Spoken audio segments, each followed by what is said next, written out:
রংপুরে জুলাই যোদ্ধার নামে অটোর লাইসেন্স ৫ কোটি টাকা বাণিজ্যের পায়তারা শীর্ষক শিরোনামে গত ১৭ই সেপ্টেম্বর ঢাকা থেকে প্রকাশিত দৈনিক সংবাদ পত্রিকায় সংবাদ প্রকাশের ঘটনায় রংপুরের সিনিয়র সাংবাদিক লিয়াকত আলী বাদলকে অপহরণ করে সিটি কর্পোরেশনে নির্যাতন এবং প্রধান নির্বাহী কর্মকর্তার কাছে ক্ষমা চাইতে বাধ্য করার চেষ্টা মামলার আসামিদের গ্রেপ্তার ও জড়িতদের বিরুদ্ধে আইনি ব্যবস্থা নেয়ার দাবিতে মিট দ্য ডিসি কর্মসূচি পালন করেছে সাংবাদিকরা।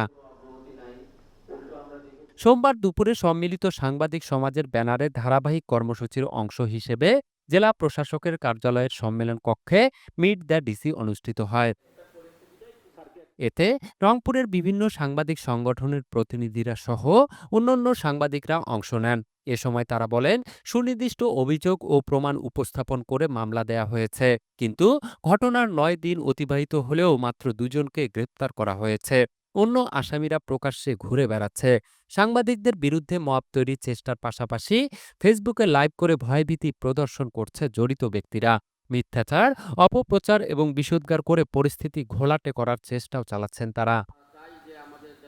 এ সময় সাংবাদিকরা আরও বলেন, সরকারি চাকরিবিধি অমান্য করে রংপুর সিটি কর্পোরেশনের কতিপয় কর্মকর্তা কর্মচারী কর্তৃক নাগরিকদের জিম্মি করে নাগরিক সেবা বন্ধ করে দেওয়ার হুমকি দিচ্ছে। মাত্র ৪ জনকে আইওয়াস বদলি করে দায় সেরেছে সিটি কর্পোরেশন। এ সময় সাংবাদিক নেতৃবৃন্দ আগামী ৭ই আগস্ট পর্যন্ত ধারাবাহিক কর্মসূচি চালিয়ে যাওয়ার কথা জানান জেলা প্রশাসককে।